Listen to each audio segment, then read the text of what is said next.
Hai, welcome back to my channel Good Movie. Bagaimana kabar kalian semua? Semoga dalam kondisi sehat selalu ya guys. Kali ini saya akan membahas film Hong Kong bergenre action berjudul Ip Man 3 yang rilis pada tahun 2015.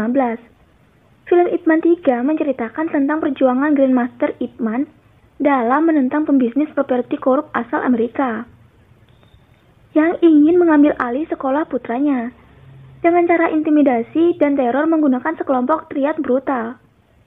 Bagaimana keseruan filmnya? Tanpa berlama-lama, sebelum kita bedah filmnya, jangan lupa subscribe dan aktifkan loncengnya ya. Terima kasih.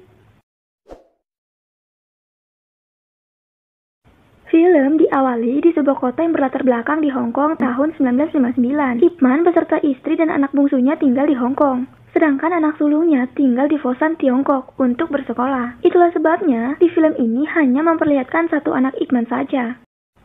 Di pagi hari yang cerah, ada seorang pemuda yang masuk menemui Ip Man. Ternyata ia merupakan Bruce Lee. Maksud kunjungan Bruce Lee ialah menagih janji Ip Man untuk melatihnya Wing Chun. Lalu Ip Man pun menguji kecepatan bela diri Bruce Lee.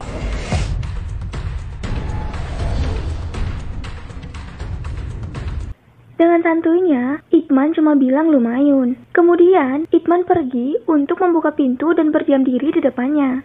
Bruce Lee lumayan ngambek dengan hasilnya, namun ia menerimanya dan pergi keluar. Di sebuah sekolahan, nampak ada dua bocil yang sedang baku hantam yang berbaju putih bernama Ip Ching, sedangkan yang hijau namanya Cheng Fong. Tak berselang lama, bu guru datang melerai mereka. Di kantor, Ip Ching diobati oleh ibunya, sedangkan Cheng Fong diobati oleh bu guru. Kemudian, Ip Man datang ke sekolahan. Setelah tahu apa yang telah terjadi, Ip Man pun mengajak Cheng Fong mukbang di rumahnya. Mengingat ayah Cheng Fong biasanya terlambat menjemputnya, dikarenakan harus narik beca. Malam harinya, mereka mukbang dengan lahapnya. Selesai mukbang, ayah Cheng Fong, yakni Cheng Tingci, datang menjemputnya. Kemudian, mereka berdua pun pamit pulang. Keesokan harinya, Tingci sedang baku hantam di tempat pertarungan ilegal. Lalu datanglah Mike Tyson alias Frank dengan istri dan anaknya. Menyadari akan kedatangannya, sang si panitia pun menghampiri Frank.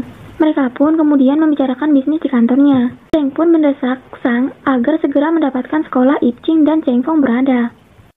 Di lain tempat, Ip Man berkunjung ke restoran guru Tin. Saat Ip Man hendak foto bersama para guru-guru kungfu, tiba-tiba saja sang istri menelpon. Ip Man pun mengangkatnya. Sang istri ternyata sudah sejam lebih menunggu Ip Man di kelas tari. Rupanya, Ip Man lupa akan janjinya sendiri. Akibatnya, sang istri pun merajuk. Saat Ip Man menunggu Ip Ching pulang dari sekolah, Ip Man bertemu dengan Tingci. Mereka pun mengerumpi, dan terkuak ternyata mereka sama-sama belajar Wing Chun dari master yang sama, yakni Chan Wasun. Tingci pun mengajak Ip Man untuk sparring suatu hari nanti. Karena nggak enak, Ip Man pun menyetujuinya.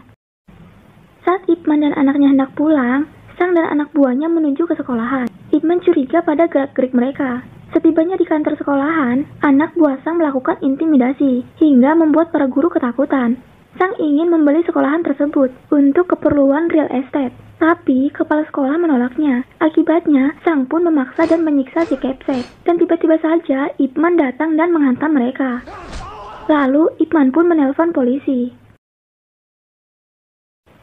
Di lain tempat, Sang yang sangat emosi menyuruh anak buahnya untuk menyegel pintu sekolah malam ini juga. Dan benar saja, di pagi harinya, para orang tua dan anaknya ramai menunggu di luar karena gerbangnya dirantai. Lalu, bu guru melapor pada Ip Man yang baru datang.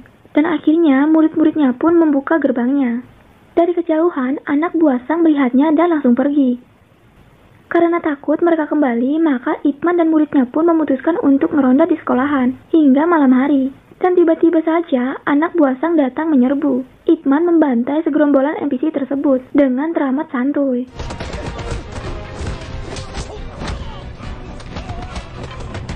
Sementara itu, si kepala sekolah diculik dan dibawa pergi. Melihat adanya penculikan, Tingci pun bergegas mengajar para newbie ini.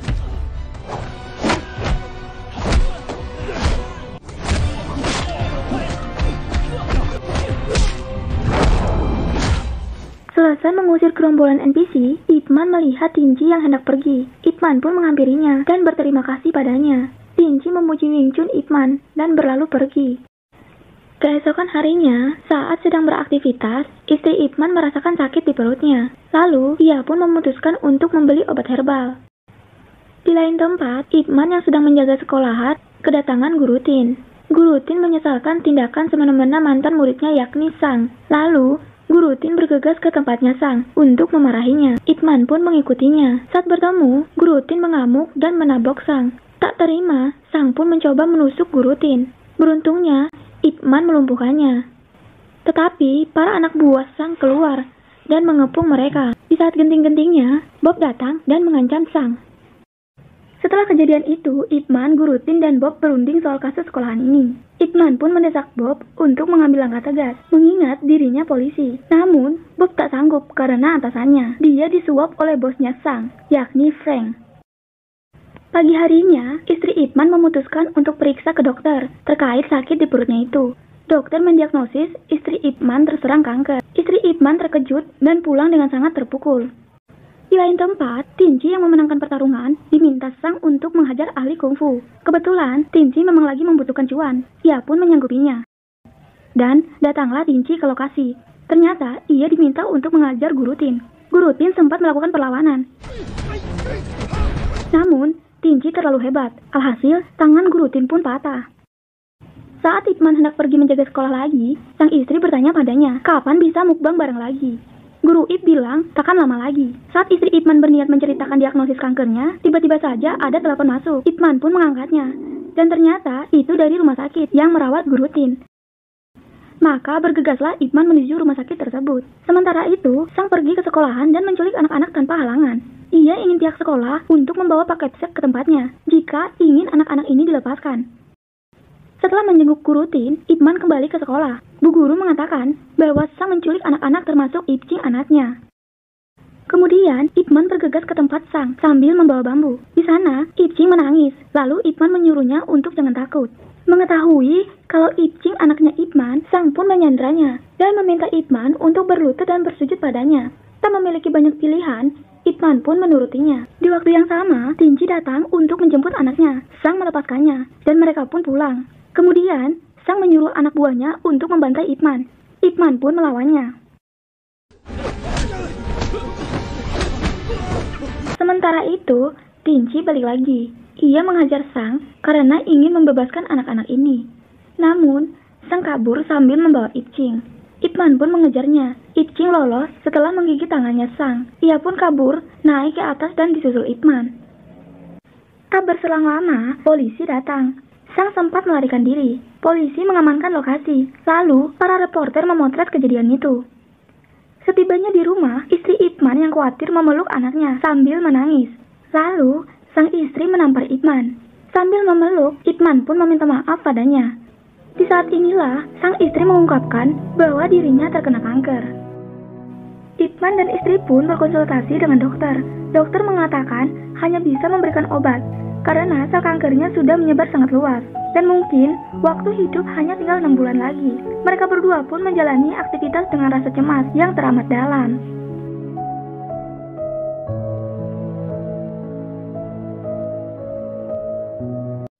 Di lain tempat, Frank kedatangan kepala polisi. Kepala polisi sudah tak bisa lagi membantu Frank, karena kasus penculikan anak-anak yang kemarin itu adalah tindakan yang sudah kelewatan. Frank pun menemui Sang di bawah yang sedang berlatih dengan petarung Muay Thai. Frank marah sambil menghantam punchmin yang dipegang oleh Sang. Sang bilang, ini semua salah Ipman. Lalu, Frank pun menyuruh si gondrong ini untuk membinasakan Ipman.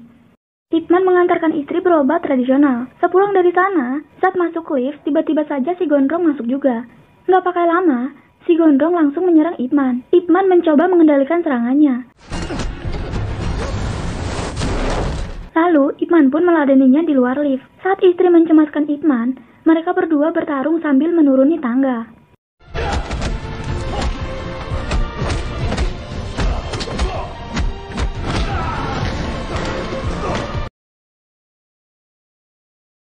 Selesai mengalahkan si gondrong, Ipman dan istrinya pulang sambil bergandengan tangan. Sesudah itu, Bob mengatakan kalau situasi sudah aman. Tapi, bosnya Sang, si Frank, ingin menemui Ipman secara langsung. Ip Man pun pergi menemui Frank. Di sana, Frank terlihat sedang menghantam Speedball. Lalu, Frank menantang Ip Man untuk baku hantam dengannya. Jika Ip Man bisa bertahan selama 3 menit melawannya, maka Frank tak akan menyentuh sekolahan lagi. Dan baku hantam pun dimulai. Frank memiliki power yang sangat luar biasa. Ip Man sangat kewalahan dengan itu.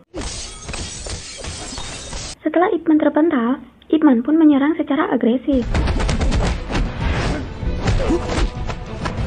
Frank pun membalasnya, tapi Ip Man menahannya dengan sikut. Baku hantam pun berakhir saat belnya berbunyi, di mana Frank hampir menghantam dagunya Ip Man. Sementara Ip Man nyaris menendang biji kembarnya Frank. Dengan wajah datar, Ip Man pun beranjak pergi. Di lain tempat, Tinci baru saja menyewa tempat kosong untuk membuka perguruan Wing Chun. Dan kebetulan, si penyewa juga suka Wing Chun. Ia ngefans banget sama Ip Man. Ia pun memberinya koran yang di dalamnya ada foto Ip Man. Di lain waktu, Tinci pergi ke restoran Guru Tin dan menemui reporter. Ia meminta si reporter untuk menulis tentang Wing Chun dan dirinya di koran. Namun, si reporter menolaknya karena meragukan kemampuannya Tinci. Melihat adanya guru kungfu, Tinci pun menantang guru tersebut. Tentu saja, si reporter memotretnya. Tinci dengan gampangnya mengalahkan guru itu. Akibatnya, Tinci pun mulai viral. Teramat banyak guru-guru kungfu yang ia kalahkan.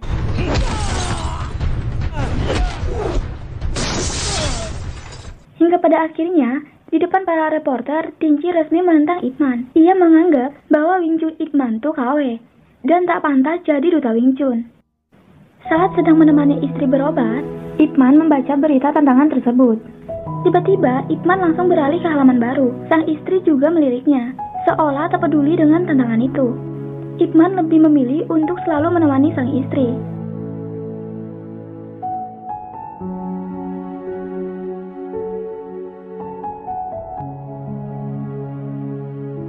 Hingga pada suatu hari, Ip Man pergi ke kelas tari untuk kursus. Ternyata, pelatihnya adalah Bruce Lee. Bruce Lee mau mengajarinya, asalkan ia diangkat menjadi murid Wing Chun-nya. Ternyata, selama ini Bruce Lee salah paham. Ip Man tak pernah menolak Bruce Lee. Waktu itu, Ip Man hanya sekedar membuka pintu, tapi Bruce Lee malah langsung pergi. Mendengar hal itu, Bruce Lee pun tersenyum. Akhirnya, hari pembuktian Grandmaster Wing Chun pun tiba. Tinci dan para guru yang sudah dikalahkannya menunggu kedatangan Ip Man demi menjawab tantangan itu. Di waktu yang sama, Ip Man ternyata sedang menari bersama istrinya dengan wajah sangat gembira. Karena tak kunjung datang, maka juri pun mengangkat Tinci sebagai Grandmaster Wing Chun. Saat asyik-asyik menari, tiba-tiba saja sang istri jatuh pingsan. Dokter bilang bahwa istrinya harus dirawat karena kondisinya kian memburuk. Ip Man pun selalu setia berada di sisi istrinya, hari demi hari di rumah sakit.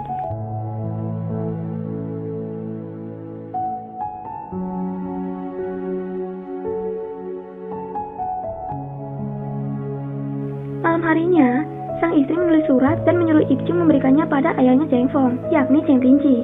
Suatu hari, seusai Ip Man menyuapi sup, istrinya bilang bahwa ia ingin sekali berfoto bersama Ip Man. Ip Man pun menyanggupinya.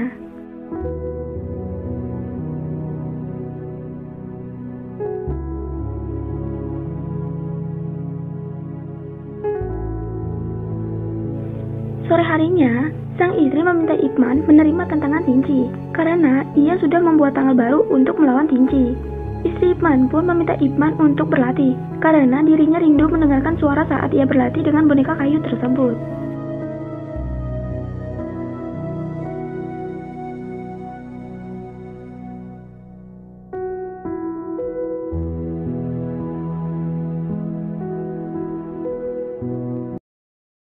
Akhirnya, malam pertandingan pun tiba juga.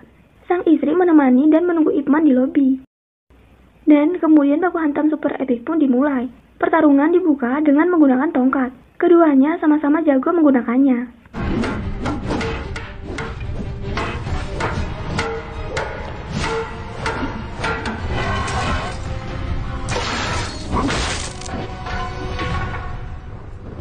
Baku hantam pun berlanjut, kali ini menggunakan pisau ganda.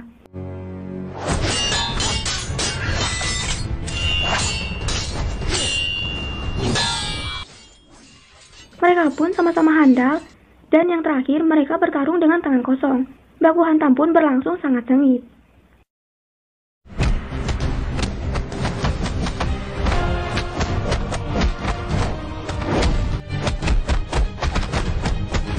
Tinci pun mencolok mata Ipman. Ipman pun refleks terus menghindarinya. Hingga akhirnya, Ipman memukul perut Tinci dengan pukulan 1 inci, yang mengakibatkan Tinci kalah. Tinci pun kemudian merusak papan bertuliskan Grandmaster Wing Chun, dan mengaku kalah. Ipman bilang, itu tidaklah penting. Yang terpenting adalah cinta dari orang-orang di sisimu. Dan film pun berakhir.